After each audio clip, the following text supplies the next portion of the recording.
Good morning once again.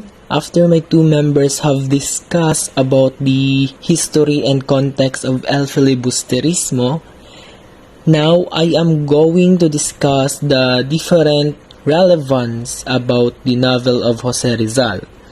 So during this discussion, expect that this chapter will focus on the important theme that was being tackled on his second novel, El Filibusterismo. And through this different theme, we are going to identify the view of our national hero about the different aspect of society. So our learning objectives for today are discuss the summary and the important theme in El Filibusterismo, explain why a knowledge of history is important in reading a historical novel, and examine the condition of the Philippine society through Rizal's El Filibusterismo. So, before we are going to discuss the different theme that can be seen on the novel of Jose Rizal, the El Filibusterismo, let us first discuss these three vocabulary. First, reform. The meaning of reform is improvement or change to a better state. So, reform is a general term, not only for a specific. So, changes means it's either in social, economic, political, or even in the culture of Filipino. No, there would be a reform, especially that the Philippines is being colonized by many countries. So there would be reform or changes happened in our country. Next is the revolution. What is revolution, by the way? So revolution, a violent attempt to overthrow a government. So when we say revolution, it is something that we are against the principle of a certain group. So we are going to revolve or to go against with it. So in the context of El Filibusterismo, the plan of Simon to revolve from the Spanish colonials, especially to the character of the friar in the story. Next is the Principalia class, the ruling and usually educated upper class in the 19th century Philippines.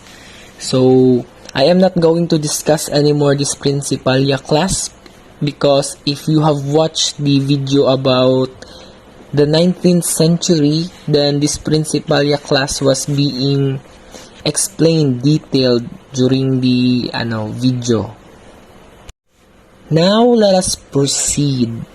So, it was already 120 years after the execution of Rizal from the book that he have published. The two books, Nole Mi Tangere, which was the first novel, and El Filibusterismo as the second novel. Even though this novel of Dr. Jose Rizal was already 100 years past, but still we are going to discuss because it is very related to our history of the Philippines. How the Spanish introduced us the religion, the changes in the political and social affair during that time. So, reading through historical novel like El Filibusterismo give us knowledge about the social milieu of the period it was written. So, this book would serve as a diary of the history. Imagine that we can know what was happened in the history because or through by reading these books. As I said earlier that Nole Me Tangere and El Filibusterismo were diary of the Philippine history. But it also have the main objective, which is to expose the situation of the Philippines during that time.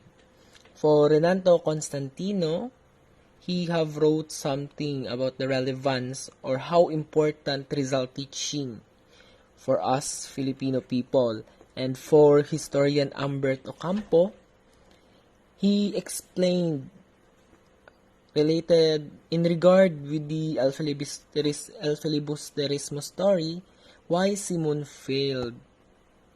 According to him, not because of Rizal against the revolution, but he reflected that one must start with a good intention to succeed. Why? During the story of Simon, as discussed by my group mates, the history and context, his sole purpose or main goal is to what? Revolve against the Spanish colonials. And he failed twice. So our first theme on El Filibusterismo is revolution as a means of social change. Simon is the filibuster who encourages the Principalia class to abuse the poor so that he latter would be driven to revolt against the government. It may be interpreted as someone who represents the Filipino revolutionaries that supported the idea of bloody revolution. If you have read the story of El Filibusterismo, look how Simon do something that could help him benefited to go against or to pursue a revolution from the government during that time. Simon's death in the story made some readers conclude that Rizal was against the idea of revolution.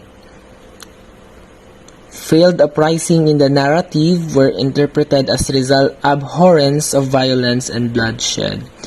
You all know that during the life of Rizal, he is a very conservative person because he do not want to be involved in a fight.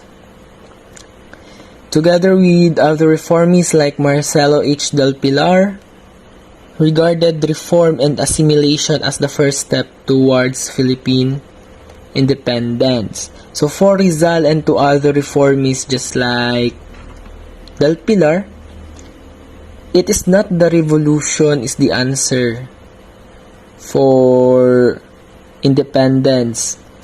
The answer for them is the reform or the changes that could happen, no? A peace talk siguro for them is the best thing to attain the Philippine independence. But for Andres Bonifacio, a bloody revolution for him is the good and the best way to attain the Philippine independence. So Rizal letter to Blumenthrip on June 19, 1887 now. It was explained to his letter that he have no intention or desire to take part about the plan of Andres Bonifacio. But for the government drive us to the brink. So they have given no choice but what? To seek destruction in war or to revolt from the Spanish government. The choice of peace or destruction is in the hands of Spain. So for him, the decision to revolt or the plan to revolt is depend on the what? On the Spaniards. Because the clear fact, know to all that we are patient and peaceful, mild, unfeeling, etc. During that time, despite that Filipino are being abused, they still endured the pain. But during that time, they have given no choice on attaining independence. Is not a peace talk for them anymore. Just like Rizal wanted to have to get to the Spaniards, so that a revolution have begun by Andres Bonifacio. Another theme of El Filibusterismo is on leadership and governance. When Simon said, "What is a man to do when he is denied justice? Take the law into his own hands or wait for Spain to give him rights?" He stressed that if the demands of the people would not be granted, they would be driven to oppose the system and organize movement to fight for their rights. Imagine when we individuals have taken our justice, no? The justice that we want is being taken from us. What do you think? Is the law is within the government, or we will going to create our own law by our hands? That was the explanation of Simon. So, being stressed about the demands of the people not granted, then what?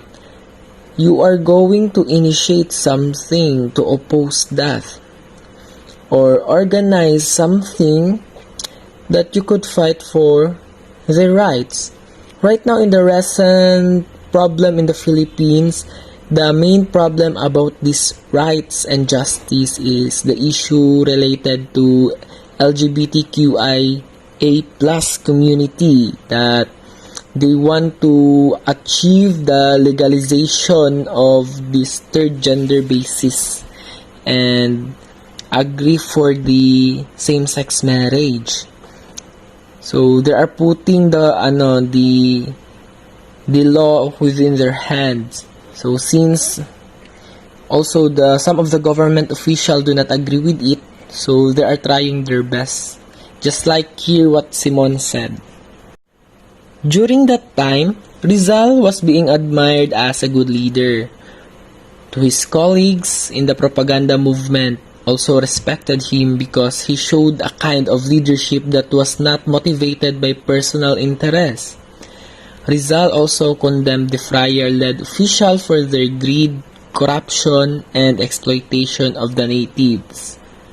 In other hands, he also criticized his fellow Filipinos who did not respond to the challenge under the abusive leadership of the Spaniard.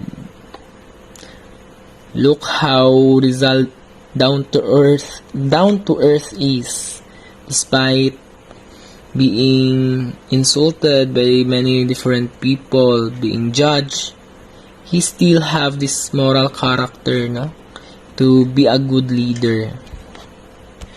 So, Rizal exposed the injustice done by the colonial government. He also challenged the Filipinos to guard their rights as one of their main responsibilities.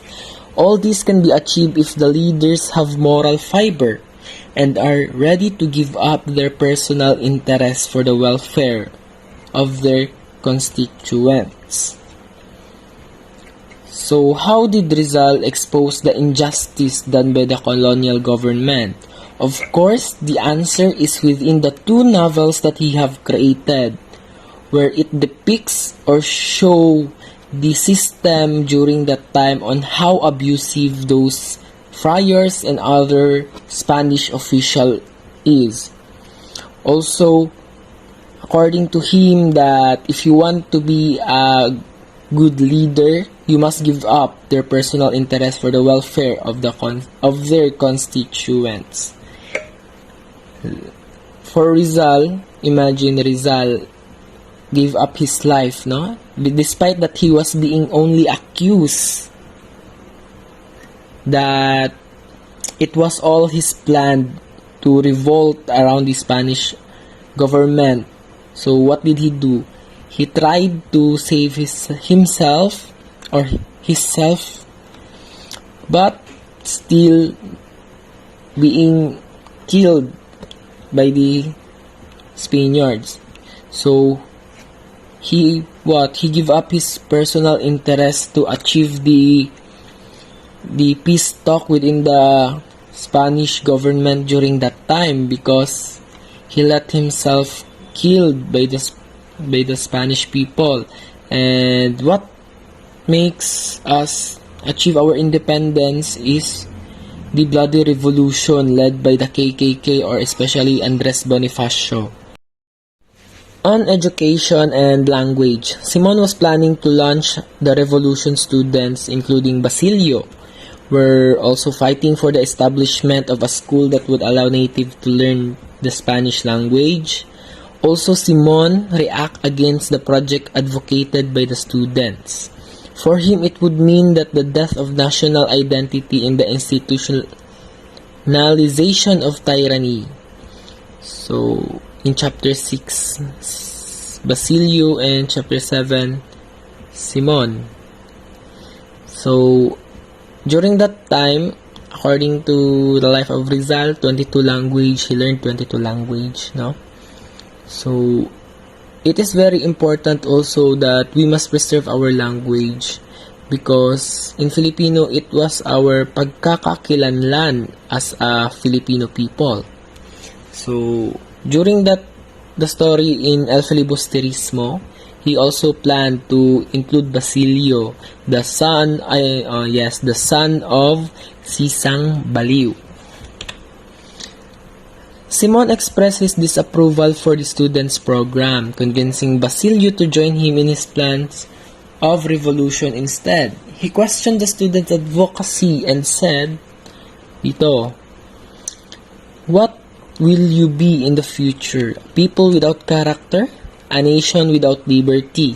Everything in you will be borrowed, even your defects. You are asking to be Hispanized and you did not blanch with shame when it was denied you. Even if it's conceded, what would you want? What would you gain? At best, to become a country of pronouncement, a country of civil wars, a republic of the rapacious and discontented like some republic of South America. Why do now come with your teaching of Spanish, a pretension that would be ridiculous were it not for its deplorable consequence?" So for him, during that time, practicing other language is like a deprivation of our rights. So if we practice or if we try to learn this teaching of the Spanish, it means that we are forgetting our character as a Filipino people and as a individual who lives in our country. So for him, language is a very important thing for us Filipino people. So as I said, still about the language issue, Simon, those among who speak that language are indifferent to their own tongue. How many have I seen who pretend not to know a single word of it? Imagine, during that time or during the story of El Filibusterismo, speaking Spanish language is forgetting ourselves as a member of the Filipino people. Also, the manifestation of Spanish, that expecting that the Spanish language would be the primary language of that during the time of colonization. As I know, during that time, if you do not speak Spanish or try to speak on other language, you are being sentenced, I don't know what would be the punishment, but as I remember said by our Filipino teacher during that time. So because for Simon, language is our originality. So it would help us, if language is our originality, then if we speak other language, especially Spanish, we are not making ourselves free, but we are making ourselves a slave. That was for Simon. Next, on the Filipino youth. So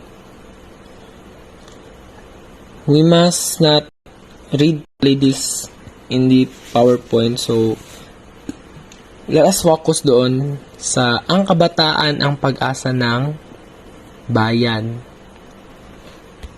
So where you youth who will incarnate in yourself the vigor of life, that has fled from our vein, the purity of ideas that have been soiled in our mind, and the fire enthusiasm that has been extinguished in our hearts. We wait for you, O youth, come for we await you.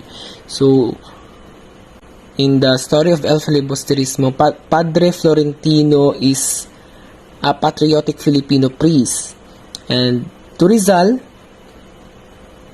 he have seen that the future of the country will be led by the Filipino youth one day. So their action should be shaped when they are young so that the path tomorrow for or according to Rizal would be great. Kaya yon ang kabataan ng pag-asa ng bayan. If we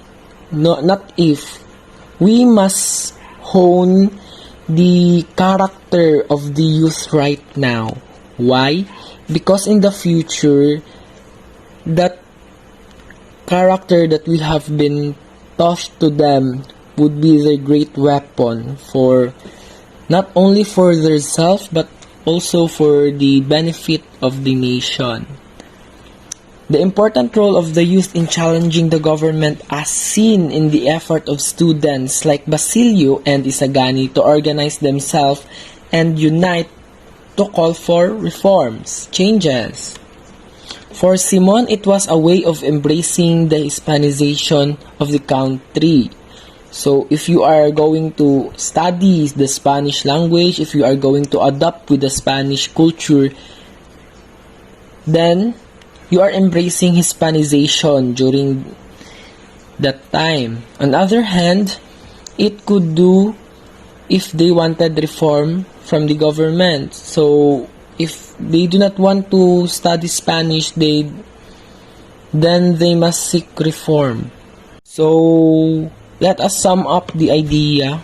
So, the theme, there are many different themes on the novel of Jose Rizal, El Filibusterismo, but the story of El Filibusterismo focus on the revolution as a means of social change, the leadership and governance during that time, the education and language, lastly, to the Filipino youth.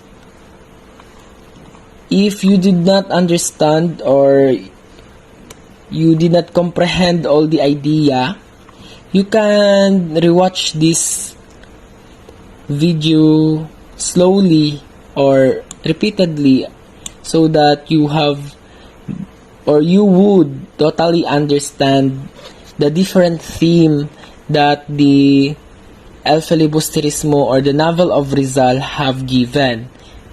It is very important right now because this theme that was seen in the story of El Filibusterismo is the basic foundation right now of the Filipino people.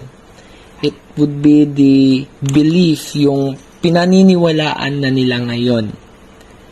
That is why it is important to read historical context books, especially related to our country, to know the situation of our country in the past and how it have been changes from time to time, or for Philippines who have been colonized by many different country, we already have observed the big changes. Some of the culture practices have forgotten, and some of the culture have been adopted from the other country who colonized us, especially the Spain.